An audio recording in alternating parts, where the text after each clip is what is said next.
Thank you. Honorable Prime Minister.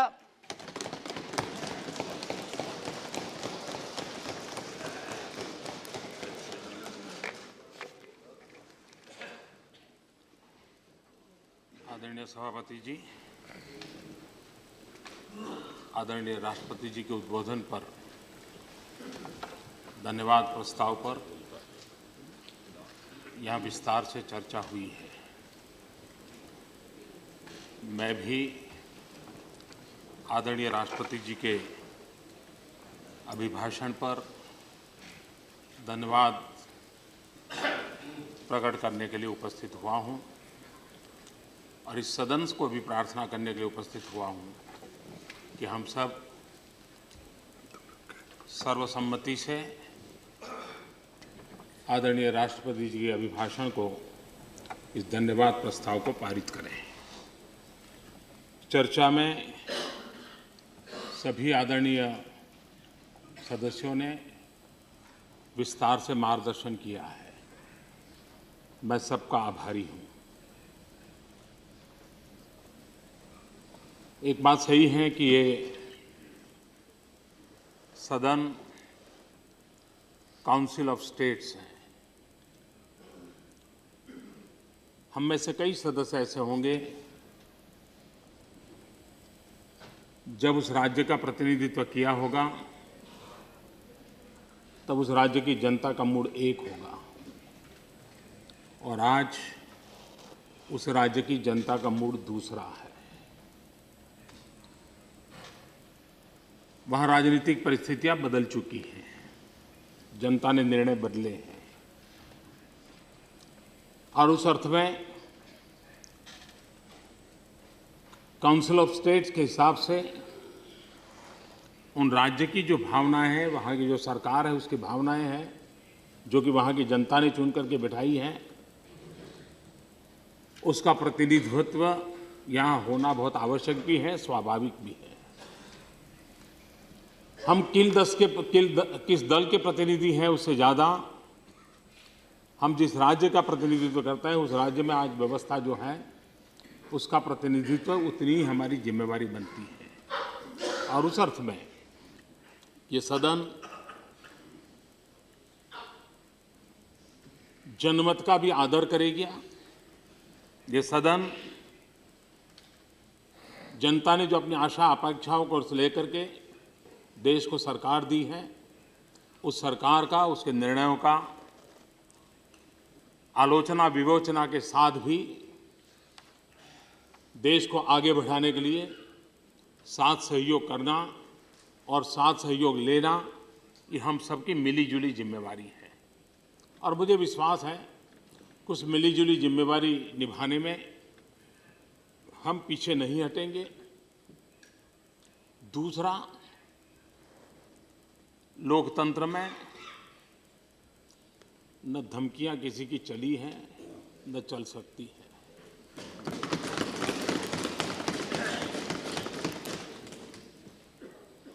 मुझे 14 साल तक गुजरात में हर दिन जेल भेजने की जांचा चिट्ठी आया करती थी। आज खड़ा हूं आपको। क्या खेल होते थे मुझे मालूम है, तो मैं कहना नहीं चाहता क्योंकि जनता ने मुझे गौर दायित्व दिया है। लेकिन कभी न कभी तो इतिहास के पन्नों पर ये चीजें आके रहने वाली है और इसलिए धमकियों का चरित्र किसका है, भाषा किसकी है, ये सब जानते हैं। लोकतंत्र में आपातकाल में क्या कुछ जुल्म नहीं हुए थे, इससे बड़ी धमकियां क्या होती है। लेकिन ये देश झुका नहीं था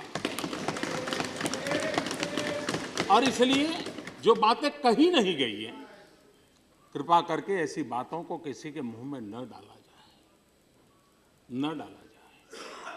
कानून के तरीके से ही देश चलना चाहिए, कानून के दायरे में चलना चाहिए। और इसलिए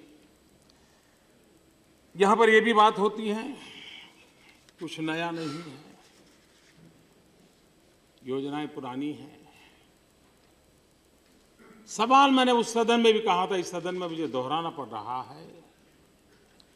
योजनाएं नई हैं, पुरानी हैं, ये विवाद हमें दूर तलक ले जाएगा। मुद्दा समस्याएं पुरानी है, चिंता समस्याओं की है, समस्याओं के समाधान के रास्ते खोजने की है। और हम इस बात के विचार वाले नहीं हैं कि हम यहां बैठे हैं इसलिए ईश्वर ने सारा ज्ञान हमको दिया है। ये सोच हमारी नहीं है। हम में भी 50 कमियां हैं, लेकिन हम मिल बैठ करके कमियां को पूरी कर सकते हैं। और लोकतंत्र की यही तो ताकत है। कोई पूर्ण होने का दावा नहीं कर सकता, सब मिलकर के पूर्ण होने की संभावना दिखती है।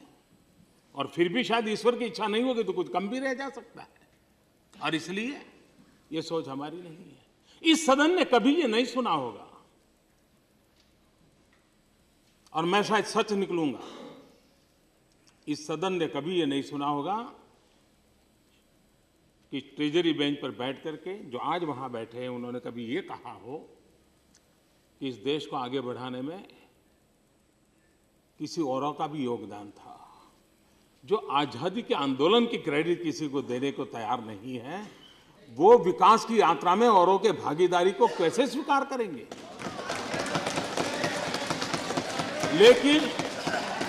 लेकिन मैं हूं जिसने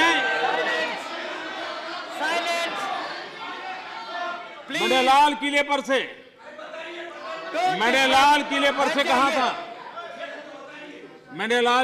कहा था ये देश आगे ले जाने में अब तक की सभी सरकारों का योगदान है, अब तक के सभी प्रधानमंत्रियों का योगदान है, सभी राज्य सरकारों का योगदान है। इसी सदन में मेरे पिछले भाषण को देख लीजिए, इन्हीं शब्दों को मैंने जिम्मेवारी और गर्व के साथ कहा हुआ है। हम ये नहीं मानते हैं, और हम तो ये भी सोच नहीं रखते हैं कि देश का जन्म 1947 15 अगस्त को हुआ था। ये हमारी सोच नहीं है। ये देश सदियों से, सहस्त्र वर्षों से बना हुआ है। ऋषियों ने, मुनियों ने, आचार्यों ने, भगवंतों ने, शिक्षकों ने, मजदूरों ने, किसानों ने, खेत और खलिहान में पसीना बहाने वाले लोगों ने यह देश बनाया है। सरकारों ने देश नहीं बनाया। हम तो आते हैं, व्यवस्थाओं को चलाते हैं, फिर चले जाते हैं। और इसलिए कृपा करके हम जो है ही नहीं, या जो आपके भीतर पड़ी हुई चीजें हैं, जिसको आपने जिया ऐसे ही है, कम से कम आप जिस नजरिए से जिए हो उस नजरिए से हमें जीने के लिए मजबूर मत करो। और नहीं आप हमें उस प्रकार के आभूषणों से नवाजित करने की कोशिश करें। आपने कहा योजनाओं का, मैं जरा सुनाता हूं। मैं बहुत लंबा जा सकता हूं, 84, 86 तक जा सकता हूं, लेकिन मैं उतना समय नहीं लूंगा।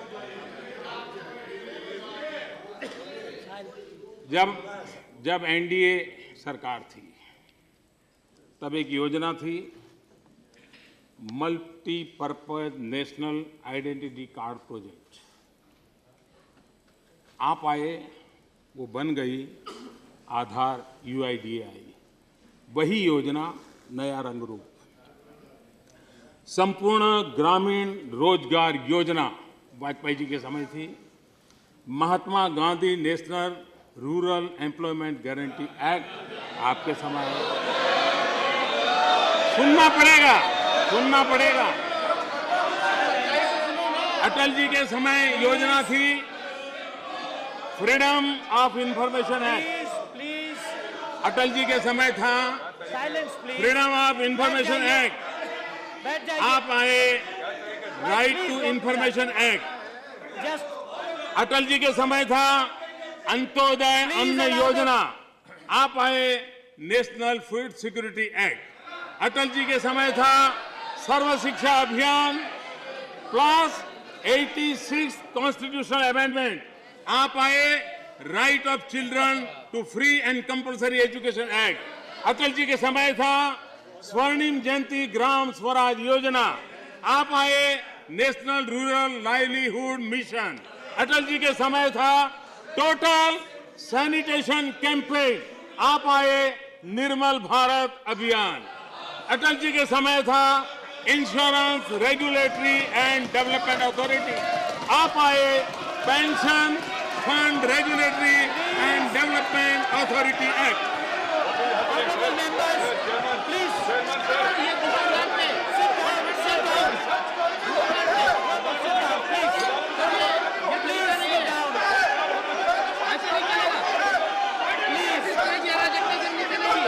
Honorable members, please observe allow the क्या परंपरा है सर? Please sit down. ये क्या परंपरा है? प्रधानमंत्री बोल रहे हैं तो ऐसा खड़े होकर हंगामा करते हैं।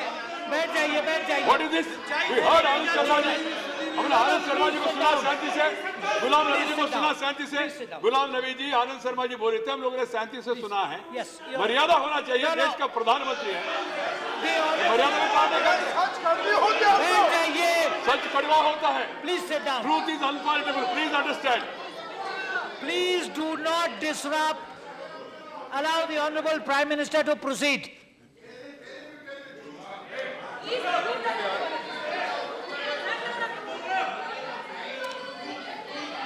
Please.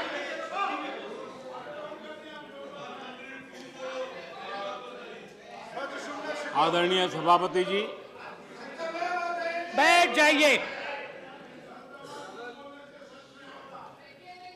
सर क्या हो रहा है? वो नहीं सुनना चाहिए तो बता दिए, समाप्त करना है क्या? Please proceed. चुप रहिए आप।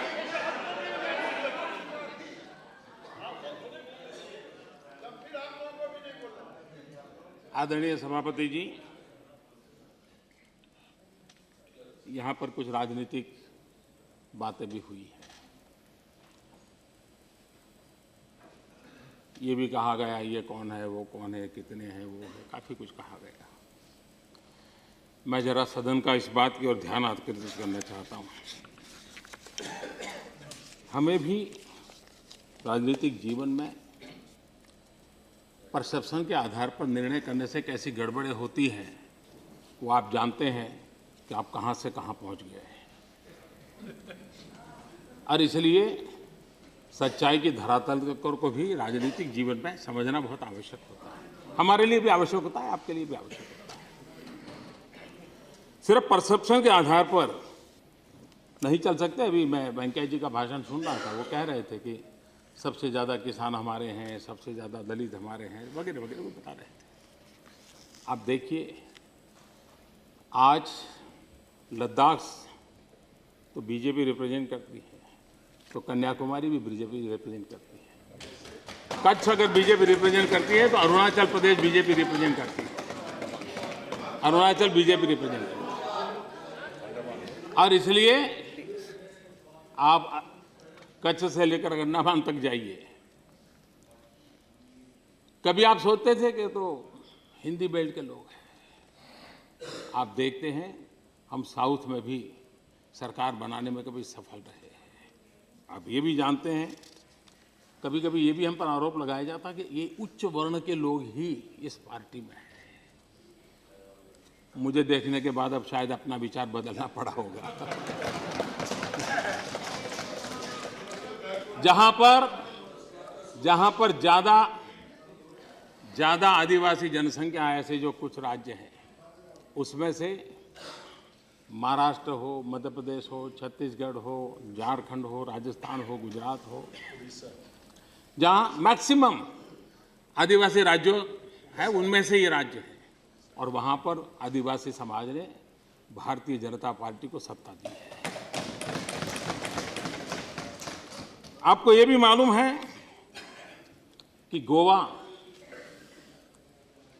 जहां निर्णायक वोट ईसाई समाज के हैं, वहां भारतीय जनता पार्टी पूर्ण बहुमत से राज कर रही है। नागालैंड, जहां अधिकतम वोट ईसाई समाज के हैं, वहां भारतीय जनता पार्टी सरकार में है।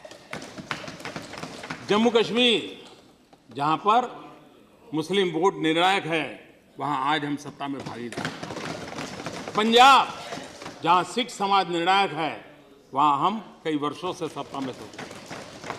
ये सारे क्षेत्र वो हैं, और इसलिए हम भी कभी धरातल पर रह करके सोचे कि भारतीय जनता पार्टी का व्याप, पहुंच, उसका क्षेत्र विकास कहां-कहां हुआ है, और इसलिए जिन परसेप्शन को लेकर के आप बातें करते रहते हैं वो बहुत पुरानी बातें हैं।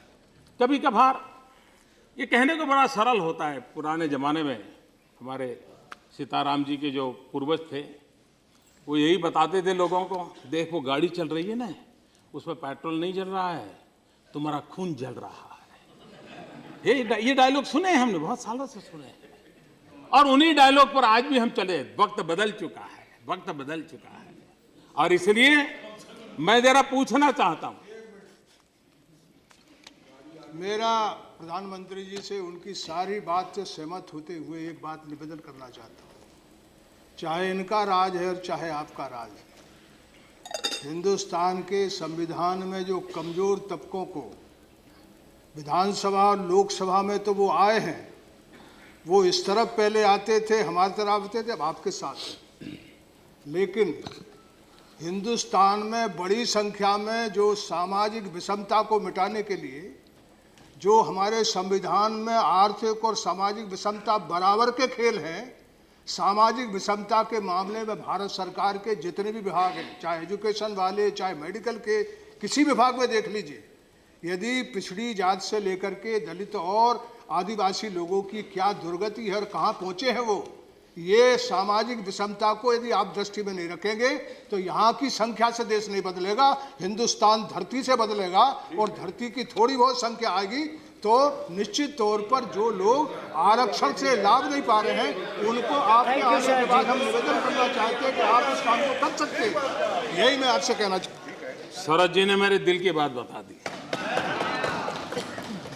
और मैं उनका आभारी हूँ। और कभी आपको मौका पड़े तो मेरी एक किताब है सामाजिक समरसता, आप उसको जरूर पढ़िए, जिसमें आपको शायद जो आपके भाव हैं उसकी विस्तार से मैंने व्याख्या की है और आपको आनंद होगा। मैं वो आनंद आपका होगा ऐसा नहीं कह रहा हूँ।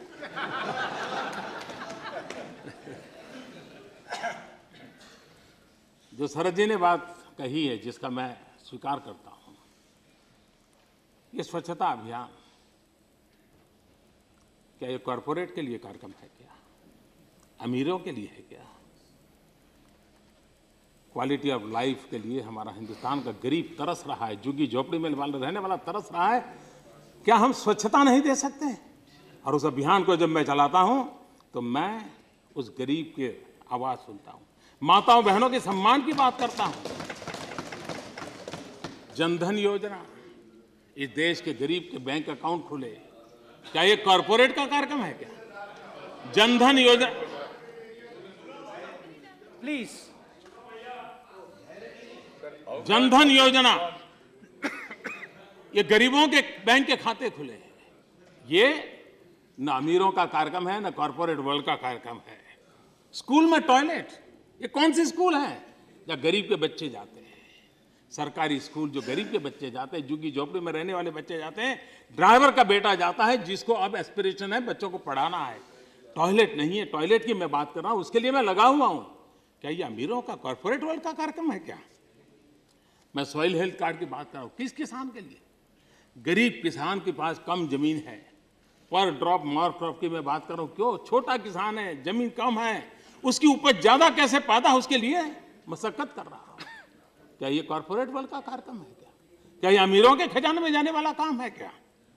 हम कोल ऑक्शन करते हैं, कोल ऑक्शन से पैसा आता है हिंदुस्तान का पूर्वी बेल्ट, जिसके पास इतनी प्राकृतिक संपदा है, बिहार हो, झारखंड हो, पश्चिम बंगाल हो, आसाम हो, पूर्वांचल हो, इतनी प्राकृतिक संपदा, उड़ीसा, इतनी प्राकृतिक संपदा के बावजूद भी गरीबी उनका पीछा नहीं छोड़ रही है।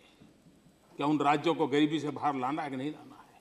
क्या हिंदुस्तान का पश्चिमी छोर का विकास होता रहेगा? मेरे मन में दर्द है, जब तक हम हिंदुस्तान का इस संतुलित विकास नहीं करेंगे देश आगे नहीं बढ़ेगा।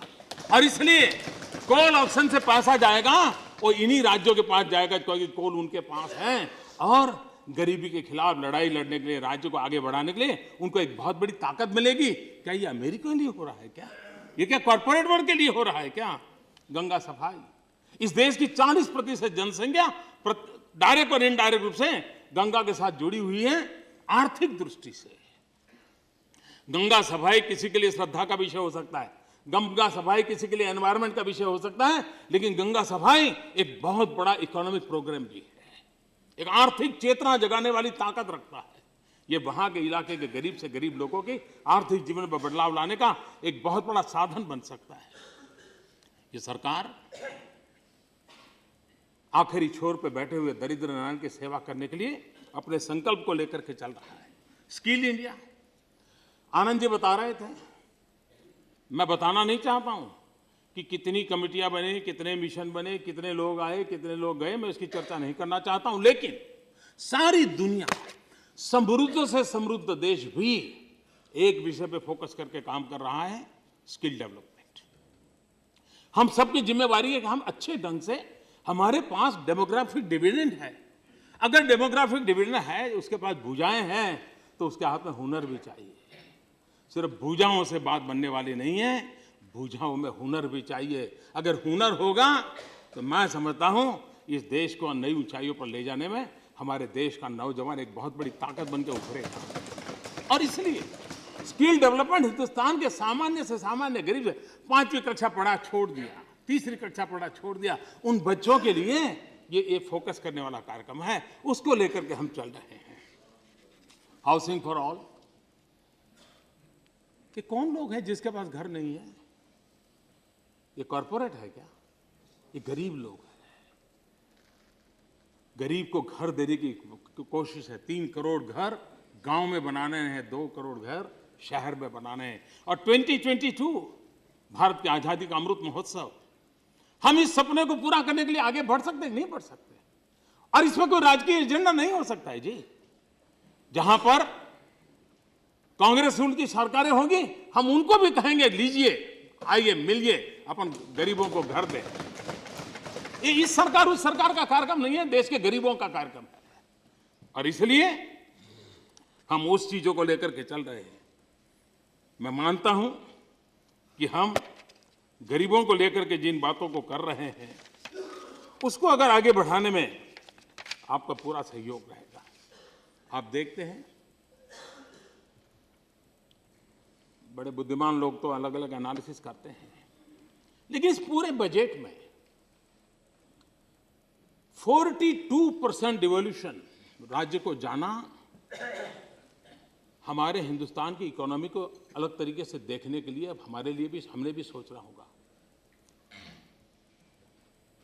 अब देश के विकास की हम बात करेंगे तो राज्य की संपदा और राष्ट्र की संपदा, इस मिलाकर के हमको योजनाओं को एक परिप्रेक्ष्य में देखने का समय आ चुका है। और इतना बड़ा रिवॉल्यूशन, और आप तो राज्यों के प्रतिनिधित्व हैं, ये काउंसिल ऑफ स्टेट्स हैं, इतना बड़ा रिवॉल्यूशन हुआ है। वे पैसे इंफ्रास्ट्रक्चर में जाएं,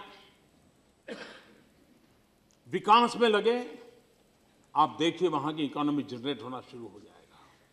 और मैं आग्रह करूंगा, आप माननीय सदस्य राज्यों को रिप्रेजेंट करते हैं, इतनी बड़ी अमाउंट जब राज्यों के पास गई है तो उस अमाउंट का उपयोग सच्चे अर्थ में विकास में हो। अगर सच्चे अर्थ में विकास में होगा तो राज्य बहुत तेजी से अपनी कठिनाइयों से बाहर आएगा, और उस दिशा में हम सबका ध्यान होना चाहिए, मेरा आग्रह रहेगा। इस बजट के अंदर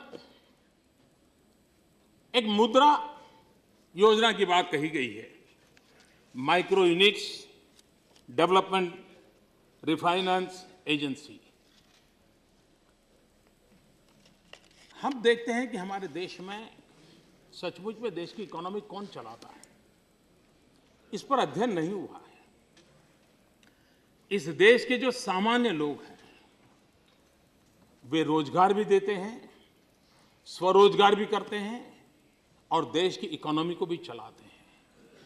ऑटो रिक्शा रिपेयर करने वाला होगा, ऑटो रिक्शा चलाने वाला होगा, या ऑटो रिक्शा रखने वाला होगा, स्कूटर रिपेयरिंग करने वाला होगा, साइकिल रिपेयरिंग, जूता पॉलिश करने वाला होगा, फल बेचने वाला होगा, ब्रेड बेचने वाला होगा। सामान्य व्यक्ति इस देश में करीब 5.5 करोड़ से ज्यादा ऐसी इकाइयां हैं और जो 11-12 करोड़ लोगों को रोजगार देती है। ये कम अमाउंट नहीं है नंबर। उनकी क्षमता है, एक को रोजी देते हैं या 2 को देते हैं, रोजगार देने की उनकी क्षमता है। लेकिन ये सेक्टर ऐसा है कि उसको अगर पैसा चाहिए तो कोई व्यवस्था नहीं है जहां से उसको पैसा मिले। 120% ब्याज से वो साहूकार के घर जाता है, पैसे लेता है और आधी जिंदगी उसकी ब्याज देने में चली जाती है। पहली बार ये सरकार इस योजना को लेकर के आई है मुद्रा की, जिसके तहत इसी वर्ग को धन मिलेगा, उसकी इंस्टीट्यूशनल अरेंजमेंट होगी और उसके कारण वो अपने आर्थिक विकास को आगे बढ़ाएगा। और मैं मानता हूं देश को आर्थिक प्रगति पर ले जाने वाले जितनी और पहलू है, ये बराबरी के साथ खड़ा रहेगा यूनिट और देश को नई ऊंचाइयों पर ले जाए। एक ऐसा नया क्षेत्र है जिस पर हमने फोकस किया है और मुझे विश्वास है कि नई ऊंचाइयों पर ले जाने में तो फायदा करेगा। ये लोग वो कौन है? करीब 54% लोग ग्रामीण क्षेत्रों में ये व्यवसाय करते हैं, छोटा मोटा अपना कारोबार चलाते हैं। 46% शहरों में है और इसमें ये जो काम करने वाले लोग हैं उसमें 60%, मोर देन 60% या तो वो शेड्यूल कास्ट के हैं या शेड्यूल ट्राइब के हैं या ओबीसी के हैं। यानी ये समाज का इतना पिछड़ा वर्ग है जिसकी ओर हम अगर ध्यान देंगे, मैं समझता हूं कि वो बहुत बड़ी मात्रा में अपना काम उसको आगे बढ़ा सकता है और हम इसको रोजगार देने की दिशा में प्रयास कर रहे हैं। अब तक जो इनको इंस्टीट्यूशनल फाइनेंस होता था,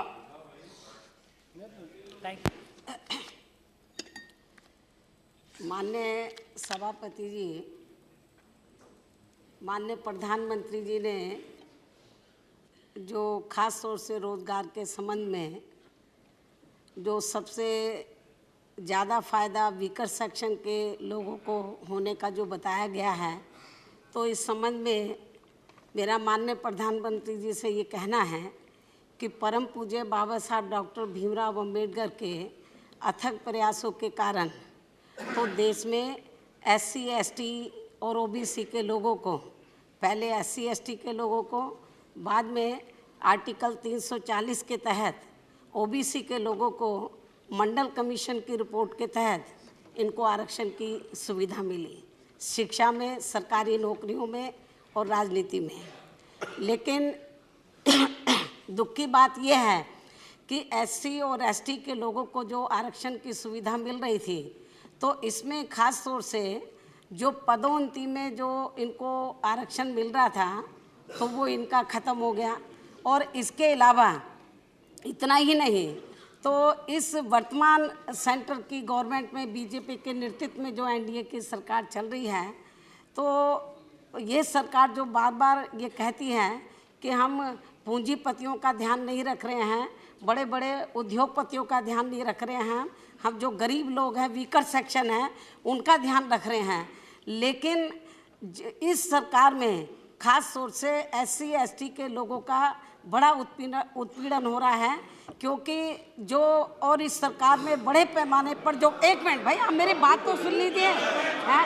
इस सरकार में आप मेरी बात तो सुने, आप सुन लीजिए। इस सरकार में जो बड़े बड़े कार्य हैं वो प्राइवेट सेक्टर को दिए जा रहे हैं और प्राइवेट सेक्टर में SC, ST के लिए आरक्षण की व्यवस्था नहीं है।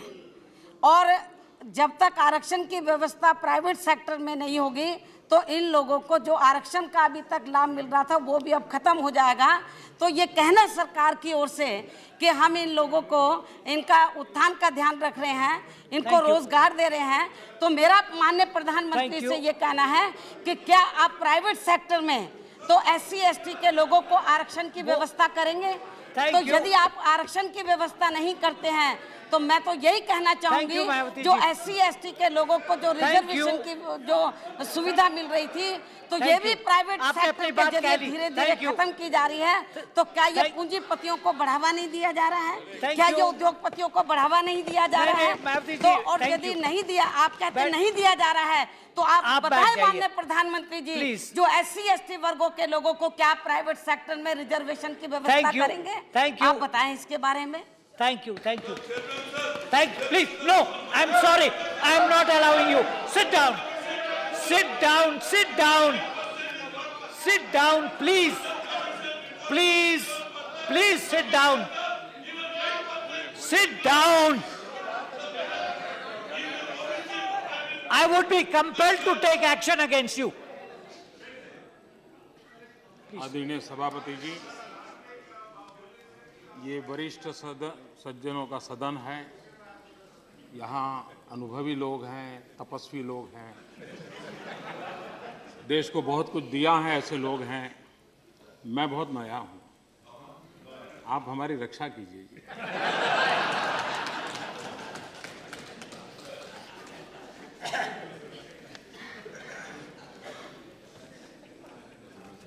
आदरणीय सभापति जी,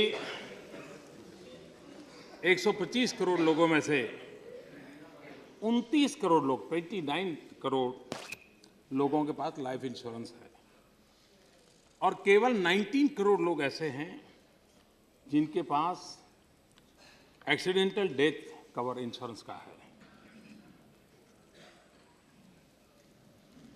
केवल 6 करोड़ लोग ऐसे हैं जिनके पास ऑर्गेनाइज पेंशन स्कीम का कवर है। इसके अलावा बीपीएल कैटेगरी में 3 करोड़ विधवा हों या तो वरिष्ठ नागरिक हो जिनको 300 रुपया से लेकर के 1500 रुपये तक आज पेंशन की व्यवस्था है। अपने आप में इतने बड़े देश में ये व्यवस्था बहुत सामान्य है। हम एक बहुत बड़ी समस्या का समाधान करने के लिए एक बहुत बड़े कदम उठाने के लिए प्रयास कर रहे हैं और मैं मानता हूं कि प्रधानमंत्री सुरक्षा बीमा योजना के तहत, प्रधानमंत्री जीवन ज्योति योजना के तहत और अटल पेंशन योजना के तहत हम समाज के सभी वर्गों को स्पर्श करने के लिए प्रयास कर रहे हैं और बड़ी आसान सी व्यवस्थाएं हम करना चाहते हैं। प्रति मास सिर्फ 1 रुपया और 18 से 70 आयु के लोगों के लिए और उसके द्वारा हम 2 लाख रुपए का एक्सीडेंटल डेथ कवर बीमा। मैं समझता हूं कि हमारे देश में जिस प्रकार की अवस्था है, ये गरीब से गरीब व्यक्ति की चिंता करने का प्रयास है। प्रधानमंत्री जीवन ज्योति योजना साल भर के 330 रुपये यानी प्रतिदिन ज्यादा से ज्यादा 1 रुपया उसको, और वो भी 18 से 50 साल की उम्र के लोगों के लिए जिसमें कोई मेडिकल टेस्ट कराए बिना उसका इंश्योरेंस होगा। और ये स्वाभाविक क्रम में भी मृत्यु हो जाए तो भी उसको 2 लाख रुपए का बीमा उपलब्ध होगा उसके परिवार में। अटल पेंशन योजना, पेंशन राशि के विकल्प में किसी को अगर 60 साल के बाद 1000 रुपये पेंशन चाहिए, 2000 चाहिए, 3000 या 5000 चाहिए, जितना पेंशन चाहिए उसके हिसाब से ये योजना काम करेगी। अगर कोई 20 साल का युवक इससे जुड़ता है और यदि वह 5000 रुपये का पेंशन चाहता है 60 साल के बाद, तो उसको 60 साल की आयु तक 248 रुपया कंट्रीब्यूट करना होगा और वो 60 साल के बाद जीवन भर प्रति मास 5000 रुपये की पेंशन उसको मिलती रहेगी। और अगर वो पहले उसका स्वर्गवास हो गया तो ये पेंशन उसकी पत्नी को कंटिन्यू रहेगी। इतना ही नहीं, दोनों नहीं रहेंगे तो बच्चों को 8.5 लाख रुपया जो उन्होंने जमा किया है वो वापस मिलेगा। यानी हमारे देश में एक सोशल सिक्योरिटी के विषय में जो एक अवेयरनेस चाहिए। देश जहां पहुंचा है वहां हमारे समाज के इस तबके के आखिरी जिंदगी के लिए एक संतोष और सुरक्षा का भाव हो, उसकी दिशा में हमने काम करने का एक प्रयास शुरू किया है। और एक प्रकार से सारे देश को, किसान, हमारा किसान की मांग रहे थे, भाई मैं इतनी मेहनत करता हूं, बूढ़ा हो जाता हूं, बच्चे अलग कर देते हैं, मेरे पास पेंशन होता तो इस व्यवस्था के कारण किसान को भी पेंशन मिलेगा। गृहिणी है, बुढ़ापे में अगर बच्चे ने छोड़ दिया और घर में बच्चे नहीं है, परेशानी है, तो पेंशन स्कीम से उसको लाभ मिलेगा। एक नया प्रयास हमने किया है गोल्ड बॉन्ड का, और उसमें भी हम देखते हैं देश आजाद हुआ, लेकिन अभी भी हमारे गोल्ड का हॉलमार्क कोई विदेशी हॉलमार्क से चलता है। ये मन को चुभता है कि हमारे देश के हॉलमार्क का गोल्ड नहीं होना चाहिए क्या? और इसलिए अब कॉइन होगा, गन्नी होगी, बिस्किट होगा अशोक चक्र के एम्बार के साथ, और जिसका दुनिया में भी पहुंच होनी चाहिए उस दिशा में हम आगे बढ़ाना चाहते हैं। कभी कभी कुछ चीजें होती हैं जो स्वाभिमान से जुड़ जाती हैं, उसके कारण बहुत बड़ी ताकत खड़ी हो जाती है। हम सॉवरेन गोल्ड बॉन्ड की बात करते हैं, आज कहते हैं हमारे यहाँ 20,000 टन सोने की बात होती है। अब हमारे आनंद शर्मा फिर खड़े हो जाएंगे, वो कहेंगे मोदी ने 20,000 टन कहा था, दिखाएं। मैं कहता हूं कि ऐसा कहा जाता है ऐसा कहा जाता है। जी जी प्लीज, आनंद जी बैठ जाइए please. No intervention please, please do not intervene. No he is not conceding, he is not conceding, please. आज हम आई एम सॉरी, आज हम सोने को, आज सोने का हम उपयोग नहीं कर सकते हैं। प्लीज रिज्यूम सोने का, please resume your place. He is not conceding. No, he is not conceding. Please sit down. Sharma Sahab, please don't. He is not conceding. Please sit down. आज गोल्ड मोनेटाइजेशन इतनी बड़ी मात्रा में एक प्रकार से वो डेड मनी की अवस्था में पड़ा है। वो अगर सर्कुलेशन में आता है तो देश की इकोनॉमी को एक बड़ा ड्राइविंग मिलता है। और इसलिए हम चाहते हैं, पहले नियम था कि आधे किलो से कम नहीं, अब कोई नियम नहीं रखना चाहते हम, थोड़ा सा भी हो रखो, पैसे लो और अपना गाड़ी आगे बढ़ाओ। मैं समझता हूँ उसके कारण बहुत बड़ी मात्रा में ये जो हमारा डेड मनी एक प्रकार से गोल्ड के रूप में पड़ा है, एक बहुत बड़ा इकोनॉमी को बूस्ट मिलेगा। उसी प्रकार से हम सोवरेन गोल्ड बॉन्ड के लिए आगे बढ़ना चाहते हैं।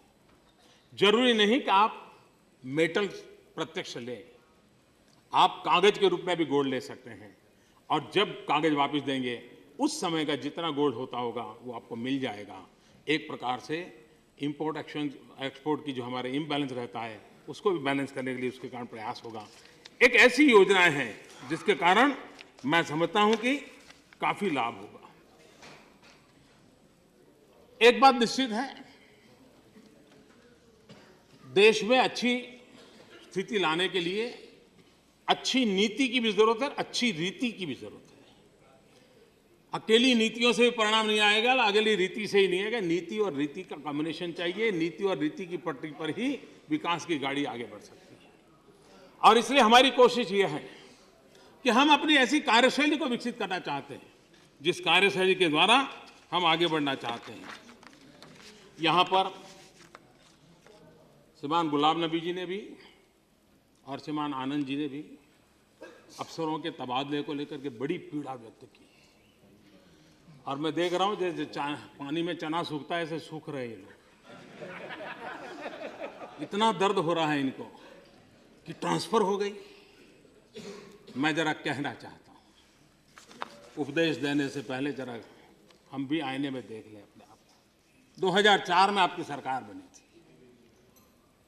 2004 में सरकार बनते ही आपने एक पल के विलंब बिना कैबिनेट सेक्रेटरी को हटा दिया था। आपकी 2004 में सरकार बनी थी, आपने सीनियरिटी को छोड़ करके फॉरेन सेक्रेटरी की नियुक्ति की थी। 2004 में आपकी सरकार बनी थी, आपने पल भर में होम सेक्रेटरी को निकाल दिया था। 2004 में आपकी सरकार बनी थी, आपने महत्वपूर्ण डिफेंस सेक्रेटरी को पल भर में निकाल दिया था। इतना ही नहीं, आपने अपमानित करके गवर्नरों को अंधेरे में रख करके निकाल दिया था। हमने ये काम नहीं किया। और गुलाम नबी जी, आप तो हेल्थ मिनिस्टर, आप हेल्थ मिनिस्टर थे जब आप ही के विभाग का एक सेक्रेटरी पोलियो के लिए यूएन का सम्मान प्राप्त कर रहा था।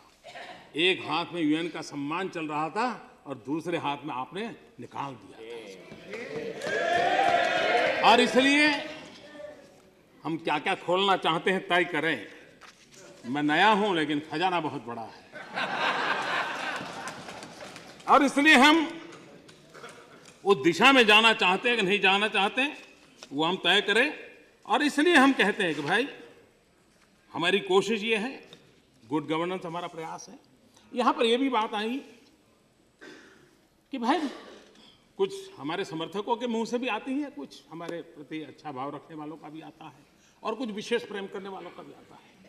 और मुझे तो विशेष प्रेम करने वालों को प्रेम बहुत मिला है। जमीन पे कुछ नजर नहीं आता है। मोदी जी की बात तो बहुत अच्छी है, मोदी जी सोचते अच्छा है, लेकिन जमीन पर कुछ नजर नहीं आता है। मैं अपने साथियों को कहना चाहता हूं, अब लंबे अरसे तक सत्ता में रहे हैं और सत्ता का एक नशा होता है, भगवान करे हम बच जाएं। और जब सत्ता का नशा होता है तब सर काफी ऊंचा रहता है, और जब सर ऊंचा रहता है झुकने की आदत छूट जाती है, और जब झुकने की आदत छूट जाती है तब जमीन दिखती नहीं। और इसलिए जितना झुकोगे उतना ही जुड़ोगे। और इसलिए मैं जो जमीन की बात पूछना चाहते हैं उनको कहना चाहता हूं, काम कैसे होता है। रेलवे सरकार की, हाईवे सरकार के, लेकिन दोनों के बीच इतना टकराव चलता था कि 350 से अधिक प्रोजेक्ट हाईवेज के रेलवे मंजूर नहीं करती थी, या रेलवे के प्रोजेक्ट हाईवे मंजूर नहीं कर रहा था। किसी को रोड क्रॉस करके रेल ले जानी है और किसी को रेल क्रॉस करके हाईब्रिज ओवरब्रिज बनाना है। 350 और कई सालों से हम आए, हमारे ध्यान में आया, हमने दोनों डिपार्टमेंट को बिठाया, साइलो को खत्म किया, दोनों के बीच एमओयू किया, और मुझे आज खुशी है इसका ऑनलाइन पोर्टल बना है, ऑनलाइन क्लियरेंस दिया जाता है। 350 सालों से अटके हुए सारे प्रोजेक्ट क्लियर हो गए दोनों डिपार्टमेंट में, और कोई भी प्रपोजल आएगी 60 दिन में क्लियर करना तय कर दिया गया। 60 दिन के भीतर जो काम अभी प्रोसेस में है, आज सिर्फ 22 प्रोजेक्ट हैं जो प्रोसेस में है। ये है गुड गवर्नेंस, ये है काम होना। आप देखिए, मैं जरा आपको हिसाब देता हूं जमीन पे क्या होता है। 2000 यूपीए के समय की मैं बात करता हूं, पर डे 7.4 किलोमीटर का हाईवे का अवार्ड होते थे, और 5.2 किलोमीटर पर डे अचीव होता था। हमारे 9 महीने का हिसाब दे रहा हूं जी, आनंद जी, हम पर डे 18 किलोमीटर का अवार्ड देते हैं, और अब तक का रिपोर्ट है 10.1 किलोमीटर पर डे हम अचीव करते हैं। डबल काम कैसे चलता है, सरकार नीचे जमीन पर कैसे दौड़ती है। Railway 2013-14 new line UPA 390 kilometre, new line 9 man NDA 2 410 kilometre. 2013-14 gauge conversion 585 kilometre, 9 महीने हमारे 700 किलोमीटर। यूपीए डबलिंग 675 किलोमीटर, हमारा 810 किलोमीटर। कहने का तात्पर्य यह है कि अगर हम जमीन के साथ जुड़ें तो जमीन पे क्या चल रहा है वो अपने आप पता चलने लग जाएगा, ये मुझे पूरा विश्वास है।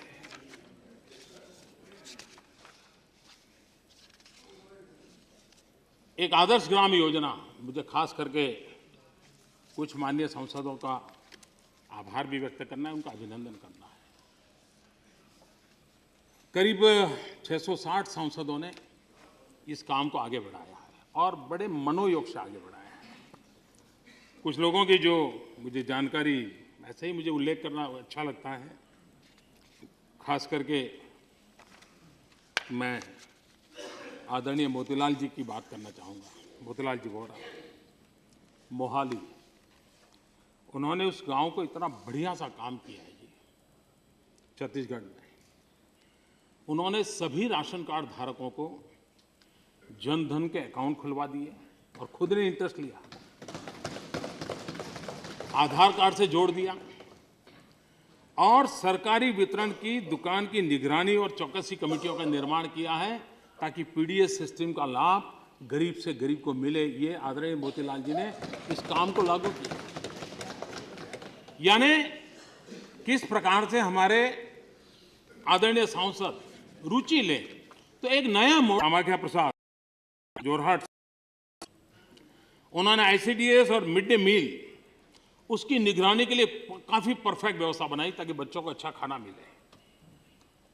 हमारे श्रीमान अशोक जी, हमारे उड्डयन मंत्री, उन्होंने भी आंध्र के अंदर एक गांव जो उन्होंने दत्तक लिया, लोग शराब पीते थे और वातावरण ऐसा बनाया कि जिसके पास शराब की दुकान का लाइसेंस था उसने सामने से होकर के कह दिया कि मैं सरेंडर करता हूं, लेकिन मैं इस गांव को शराब मुक्त करूंगा। अगर हम लोग चाहें आदर्श ग्राम योजना को किस प्रकार से हम आगे बढ़ा सकते हैं, मैं समझता हूं कि इसको हमने सबका सहयोग रहेगा तो ये काम आगे बढ़ेगा।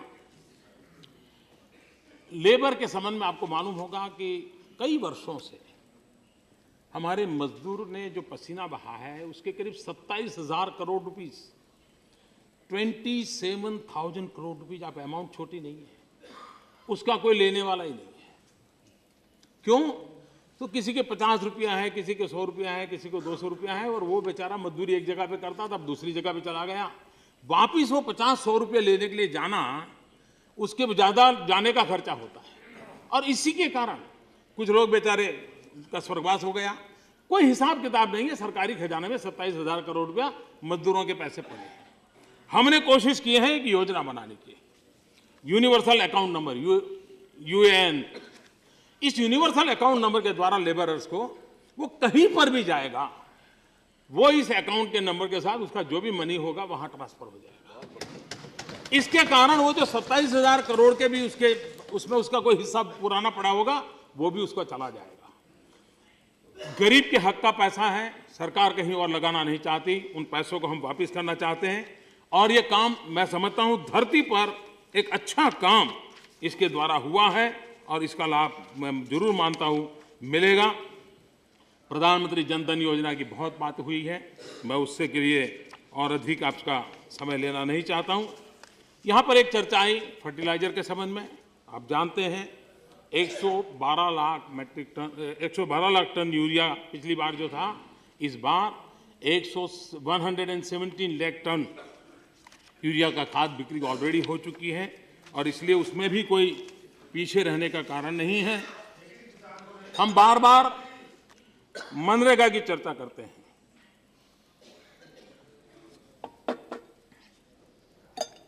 मैंने उस सदन में जो कहा है उसको रिपीट नहीं करता हूं क्योंकि वो बहुत अच्छी तरह रजिस्टर हो गया है, बात पहुंच गई है। अब देखिए, मैं एक थोड़ा आधार कार्ड जिसकी चर्चा होती है वो और मनरेगा, मुझे कंपैरिजन आलोचना करने के लिए नहीं करनी है, लेकिन मेरे में हिम्मत ये कहने की और मेरे संस्कार भी है कि पुरानी सब सरकारों का कोई न कोई योगदान है, तभी तो देश यहां पहुंचा है। हो सकता है कि जहां पहुंचना चाहिए वहां पहुंचने में रुकावटें आई होगी, उसमें भी योगदान होगा, लेकिन ये आधार कार्ड जिसकी चर्चा होती है, यूपीए के 45 महीने में, 45 महीने यानी करीब 3.5 साल, 7 करोड़ आधार आधारित हस्तांतरण हुए। एनडीए के 9 महीने में 17 करोड़ हुए। कहां 45 मंथ्स और कहां 9 मंथ्स।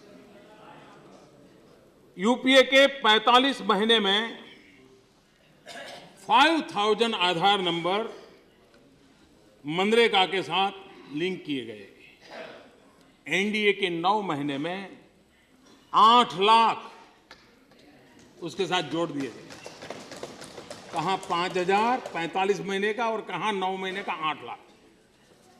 यूपीए के 45 महीनों में 1.7 करोड़ आधार जॉब कार्ड के साथ जोड़े गए थे। हमने 9 महीने में ये काम 5 करोड़ लोगों तक पहुंचाया। कहां 1.7 और कहां 5। और इसलिए कभी कभार धरती पर, मैंने कहा, नीति और रीति दोनों की पटरी पर ही विकास होगा। हम मनरेगा की बात करते हैं, 100 दिन रोजगार की हमने गारंटी की बात कही है, गरीब परिवार को कही है। गरीब परिवारों को 100 दिन रोजगार अधिकार के सामने 2013-14 में एवरेज 42.5 दिन ही रोजगार मिला है। 42.5 यानी 50% भी नहीं पहुंचे हैं। 100 दिन की रोजगारी कितनों को मिली 2013-14 में? ओनली 6.35%। हमने, और सबसे बड़ी बात, यूपीए ने सुप्रीम कोर्ट में जब ये विषय आया मनरेगा का, तो स्वीकार किया है कि मनरेगा में 5 साल में जो 1 लाख करोड़ रुपया खर्च किया गया, हमारे पास उसका कोई ऑडिट रिपोर्ट नहीं है। ये सुप्रीम कोर्ट में दायर की गई आपकी एफिडेविट। अब मुझे बताइए कि हम योजनाओं, उसकी चर्चा, वाहवाही, नियम कानून बड़े सब ठीक है। देश को आवश्यकता है, जो भी अच्छा है उसको हम धरती पर उतारें, गरीब के घर तक पहुंचाएं, सामान्य से सामान्य व्यक्ति के जीवन के बदलाव लाने का प्रयास करें। और आप देखेंगे 9 महीने में आप देखेंगे कि सरकार का प्रयास उस दिशा में है। यहां पर आदरणीय मायावती जी ने बुंदेलखंड की चर्चा की थी। बुंदेलखंड के 2 हिस्से हैं, मध्य प्रदेश में भी हैं, उत्तर प्रदेश में भी है। और मध्य प्रदेश के 6 जिलों के लिए 3760 करोड़ रुपए दिए गए थे। उत्तर प्रदेश के 7 जिलों के लिए 3506 करोड़ रुपए दिए गए थे। मध्य प्रदेश में 96% अमाउंट खर्च की गई। उसका परिणाम क्या आया? बुंदेलखंड का मध्य प्रदेश का हिस्सा, उसका परिणाम ये आया कि गेहूं के उत्पादन में 1629 किलोग्राम प्रति हेक्टेयर से 2323 किलोग्राम तक वो गेहूं उत्पादन को ले गए। सिंचाई में इन पैसों से उन्होंने 1,42,000 हेक्टेयर जमीन को सिंचाई के अंदर जोड़ा। दूध उत्पादन वहां 9 लाख लीटर था, वो 9 लाख टन था, जो 12 लाख टन तक वो ले गए। 561 मिल्क कोऑपरेटिव सोसाइटियों को उन्होंने प्रारंभ किया। पेयजल आपूर्ति में 40 लीटर प्रति व्यक्ति से 55 लीटर तक वो पहुंचा के ले गए। अब उत्तर प्रदेश के आप हैं तो मैं कहना नहीं चाहता हूं वहां क्या हुआ है, उसका रिपोर्ट मैं नहीं देता हूं, लेकिन आपने जो चिंता व्यक्त की है, हो सकता है उसमें सच्चाई हो और उसके आपका दर्द सही हो, लेकिन मध्य प्रदेश जहां दूसरा पार्ट था उसकी जानकारी मैंने आपको दी है। यहां पर बंगाल की भी चर्चा हुई। मैं जरा, जो लोग एक बहुत बड़ा वैश्विक विचारधारा लेकर के, इंपोर्टेड आइडियाज लेकर के देश चलाने के लिए कोशिश करना चाहते हैं, 30 साल तक पश्चिम बंगाल में उनको राज करने का अवसर मिला। आज जो स्थिति है मैं इसके लिए डायरेक्ट आपको दोष नहीं देता। आप बाकी जो करना करें, क्योंकि सीआर आपका ठीक रहना चाहिए।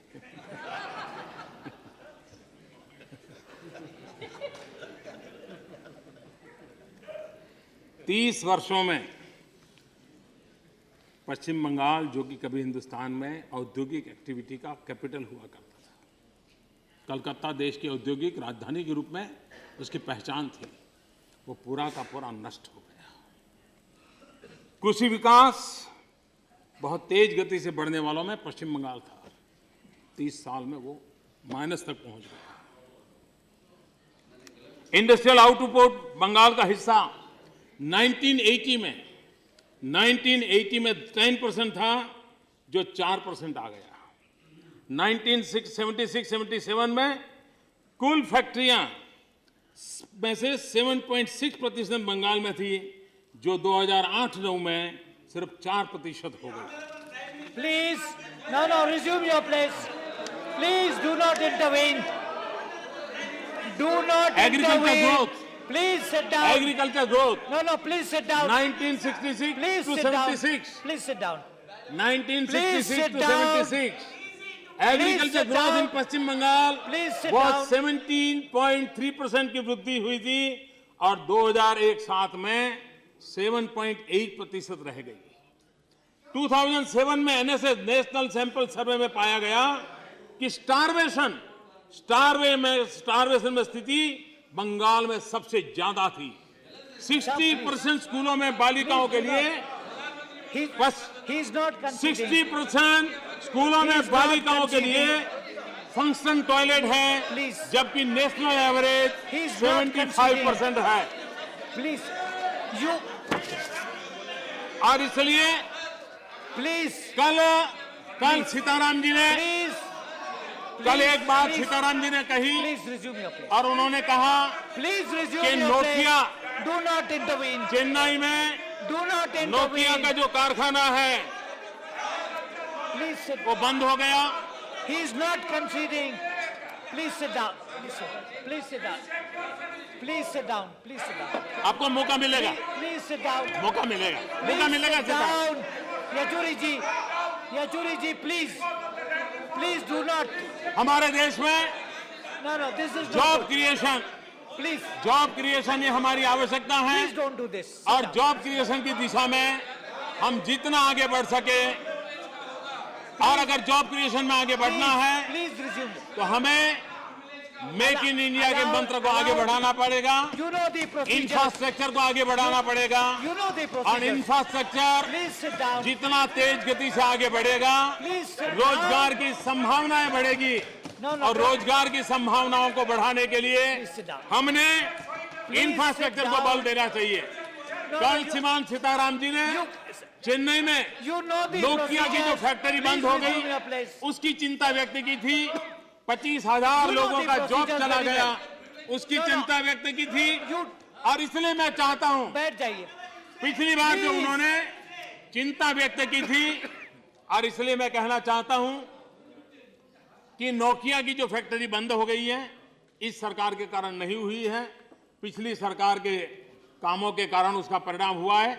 आपकी चिंता सही है, 25,000 लोग वहां बेरोजगार हो गए हैं, लेकिन मैं आपको विश्वास दिलाता हूं कि हमने एक दिशा में प्रयास शुरू किया है, और उस प्रयास का परिणाम होगा कि आने वाले दिनों में नोकिया फिर से शुरू हो और लोगों को रोजगार मिले, क्योंकि हम चाहते हैं कि रोजगारी के लिए इंफ्रास्ट्रक्चर को बल देना होगा, रोजगार के लिए हमने इसको बल देना होगा, और उस दिशा में हम प्रयास करने के लिए कोशिश कर रहे हैं। राष्ट्रपति जी ने अपने अभिभाषण में डिजिटल इंडिया की बात कही है।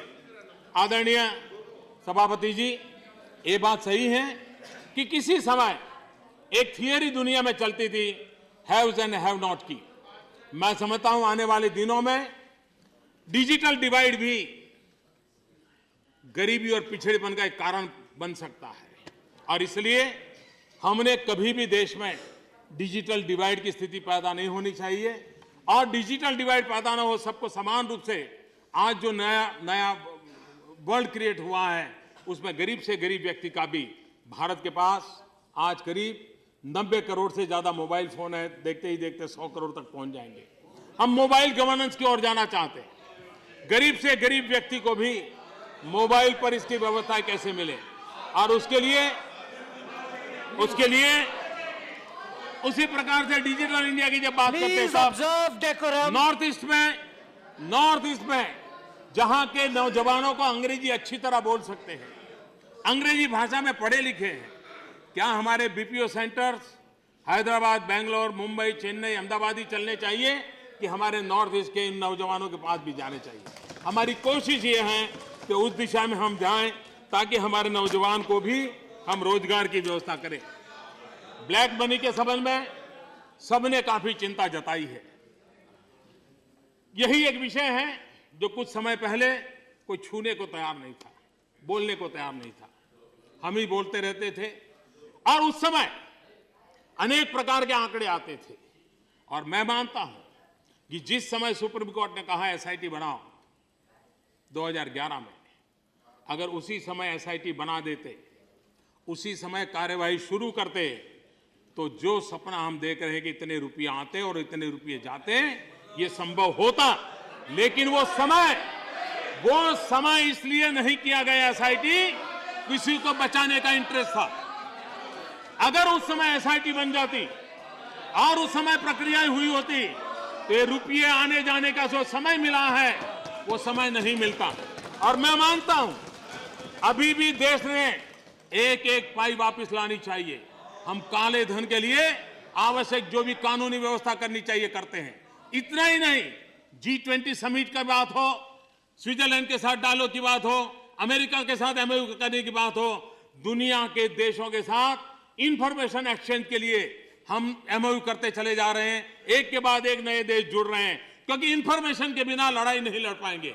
दूसरी तरफ भारत के नागरिकों को विदेश में उनकी कोई भी संपत्ति हो, धन हो, उसकी जानकारी देने के लिए कानूनी बंधन अब शुरू हो जाएगा, और इसलिए चीजें प्रकट होगी, और उसी में से हम देश का काला धन वापस लाने का हमारा संकल्प है। उस प्रक्रिया को हम पूरा करेंगे और हमने करना चाहिए। यहां पर हमारे सभी आदरणीय सदस्यों ने भूमि अधिग्रहण की चिंता की है। मैं ये वरिष्ठ जनों का सदन है, मैं आपको विश्वास दिलाता हूं, इस प्रावधान में किसानों के खिलाफ कोई भी बात हो, मैंने डे 1 से कहा है, हम करेक्ट करने के लिए तैयार हैं। लेकिन जो हुआ है उसमें कमियां हैं, क्योंकि वो करने वाले में हम भी थे। हम ये मना नहीं करते कि हमने नहीं किया है। अगर अच्छा है तो हमें क्रेडिट मत दो, लेकिन पाप है तो कुछ पाप का भागीदारी हमारी भी है। लेकिन अब हमें उसमें से बाहर आना चाहिए, देश हित के लिए आना चाहिए, विकास के लिए आना चाहिए। और मैं इसको अहंकार का और राजनीति का पहलू बनाना नहीं चाहता हूं। प्रधानमंत्री कृषि सिंचाई योजना को सफल करना होगा, किसानों को पानी पहुंचाना होगा, तो इरिगेशन के लिए हमें जमीन लगेगी। हमें ग्राम सड़क बनानी होगी तो हमें जमीन लगेगी। हमें रूरल हाउसिंग करना है, गरीबों के लिए घर बनाना है, तो जमीन लगेगी। और ये जमीन नहीं मिलने का प्रावधान वर्तमान कानून में नहीं है। और इसलिए दूसरा, मेहरबानी करके एक अपप्रचार हम न फैलाएं कि कॉम्पनसेशन कम होने वाला है। कॉम्पनसेशन के विषय को तस्सू भर भी हाथ किसी ने नहीं लगाया और नहीं लगने वाला है। जितना कॉम्पनसेशन तय हुआ है वही होगा, और इसलिए कृपा करके हम ये न करें। लेकिन कानून यहां बना 13 में, हुआ क्या? 14 के जनवरी में लागू हुआ। हरियाणा में जुलाई महीने में, जबकि वहां कांग्रेस की सरकार थी, उसने इसी कानून के तहत जो रूल्स बनाए, वो रूल्स के अनुसार ये कॉम्पनसेशन देने से उन्होंने मना कर दिया। इतना ही नहीं, महाराष्ट्र कांग्रेस की सरकार, कानून बनाया हमने। इसका मतलब यह हुआ कि राज्यों के लिए इस कानून के तहत काम करना मुश्किल। मैं कांग्रेस बीजेपी की बात नहीं कर रहा हूं, मुश्किल है, उनको कठिनाई महसूस हो रही है। अगर हम और इसलिए सभी राज्यों ने अपनी व्यथा, और ये तो काउंसिल ऑफ स्टेट्स हैं, राज्यों के रक्षा करना ये आपका भी दायित्व है। और इस सदन की पहली जिम्मेवारी है कि राज्यों ने जो भावनाएं व्यक्त की हैं कि हम पर यह कानून बोझ बन गया है, हमारी कठिनाइयां दूर करें। इस नए कानून से राज्यों की आशा आकांक्षा के अनुसार परिवर्तन लाने का प्रयास हुआ है। कानून रहेगा, कमियां दूर करनी है, उसमें भी कोई कमी है वो भी दूर करनी है। और मैं आपको निमंत्रण करता हूं, आप आइए, सहयोग कीजिए और हम मिलकर के हमारे देश की विकास यात्रा को आगे बढ़ाएं। और हम कितने ही बुद्धिमान क्यों ना हो, लेकिन जिस कानून ने 1894 से 2014 तक 120 साल तक इस देश का विकास भी किया, इस देश के किसान की सेवा ही की, अचानक रातों रात वो सब बेकार हो जाता है, ऐसा नहीं है। हमारे देश के किसानों की चिंता करनी है, उसको सुरक्षा करनी है, उसको सुरक्षा मिलनी चाहिए, उसका पूरा प्रोटेक्शन होना चाहिए, लेकिन हम सबको मिल करके उसको आगे बढ़ाना चाहिए। ये मेरा आप सबसे आग्रह है। एक दूसरा भ्रम फैलाया जाता है, कृपा करके आपकी गलत इंफॉर्मेशन काट के हुआ का इरादा शायद गलत ना भी हो, लेकिन ऐसा हम न करें। सरकार खाद्य सुरक्षा के संबंध में जो कवरेज 67% लोगों का है, गरीबों का, उसमें से कुछ भी कम करने का सरकार का निर्णय नहीं है। कृपा करके कोई कहता है 67 का 40 हो जाने वाला है, मैं मानता हूं कि ऐसा कुछ नहीं है। और कृपा करके इस प्रकार के भ्रम न फैलाए जाए और हम लोगों को तकलीफ न करें। ये जो डिवैल्यूएशन हुआ है, उनको जो काम दिया गया था वो था फूड कॉर्पोरेशन ऑफ इंडिया का रिस्ट्रक्चरिंग। देखिए, रिपोर्ट तो 50 प्रकार की सरकार में आती है, आप भी देते हैं, रिपोर्ट के आधार पर नहीं होता है। सरकार अपना निर्णय बताती है, सरकार का निर्णय मैं आपको बताता हूं और मैं मानता हूं कि आप सरकार के निर्णय से जुड़े हुए लोग हैं। दूसरी बात है, इस नए डिवैल्यूएशन के कारण, 42% डिवैल्यूएशन के कारण पश्चिम बंगाल को, डायरेक्ट जी, पश्चिम बंगाल को 22,000 करोड़ रुपया ज्यादा मिलेगा, आंध्र प्रदेश को 15,000 करोड़ रुपए ज्यादा मिलेगा, ओडिशा को 8,000 करोड़ रुपया ज्यादा मिलेगा। उसके साथ साथ उसके साथ साथ मैं सारा बता सकता हूं, लेकिन अभी तो मैं 3 का ही लाया हूं। सारा बजट स्पीच में है, सारा तेलंगाना भी आ जाएगा। सबको मिल रहा है, सबको 42% मिल रहा है, सबको मिल रहा है। अब सबसे बड़ी बात, खनीज की रॉयल्टी, खनीज की रॉयल्टी, खनीज की रॉयल्टी, खनीज की रॉयल्टी 1.5 गुना बढ़ा दी गई है, जो ज्यादातर इन पूर्व के राज्यों को मिलने वाली है। इतना ही नहीं, जो कॉल ऑक्शन हुआ है उसके कारण जो पैसा आने वाला है वो भी स्टेट के पास जाने वाला है। अब तक 19 कोल माइंस का ऑक्शन हुआ है और 1 लाख करोड़ से ज्यादा रकम उसमें निकली है। ये रुपया भी इन राज्यों के पास जाने वाला है। आज हिसाब बैठता है कि राज्यों के पास टोटल जो अमाउंट है उसका बल्क 62% राज्यों के पास होगा, सिर्फ 38% केंद्र के पास होगा। एक पूरी स्थिति बन रही है प्लीज, और इसलिए you know the procedures, कुछ लोग कहते हैं, resume your place. He's not conceding. You know the procedures, Mr. O'Brien. You know the procedures. आप इसको वेरीफाई कर लीजिए। इतना ही नहीं, यहां पर विदेश नीति की भी चर्चा हुई है। विदेश नीति में ये बात सही है, आपको विरासत में मिला है। मैं आपकी चिंता से, हाँ, नहीं वो बड़ा, आपको विरासत में मिला है। नहीं, आपको विरासत में मिला है, भाई बैठ जाइए। नहीं ये आप, अरे भाई बैठ जाइए आप, प्लीज। विदेश नीति की चर्चा हुई, प्लीज बैठ जाइए विदेश नीति में This is not your time. Please sit down. दुनिया के Don't intervene. आज हम मान के चलें, दुनिया की पहले की जो स्थिति थी, Mr. Yachuri, please. दुनिया की जो पहले की स्थिति थी, भाई बैठ जाइए. What is this going on? आज दुनिया अलग अलग हिस्सों में बटी हुई है. So please resume your place. पहले जिस प्रकार से Please, please. बैठ जाइए. जिस प्रकार के खेमे थे दुनिया में, वो खेमे का रूप बदल गया है. You've had your Bharat chance के to speak. हितों की नहीं बैठ जाइए. सुप्रीम आप रक्षा, बोल चुके हैं. All यही of you हमारे have विदेश spoken. नीति के केंद्र Now बिंदु you में please है. listen. सभी सरकारों के लिए भी वही केंद्र बिंदु में बैठ होता जाइए. है और उसी को लेकर के और दुनिया की सभी बैठ शक्तियां भारत के महात्म्य को समझे. और मैंने चुनाव के पहले भी कहा Just a था minute. और चुनाव के बाद भी कहा था, प्रधानमंत्री बनने के बाद भी कहा था, Please. वैश्विक संबंधों के संबंध में हमारी सोच साफ है कि हम दुनिया के साथ अपने रिश्ते बनाना चाहते हैं. पड़ोसियों के साथ विशेष गहरे संबंध हम बनाना चाहते हैं.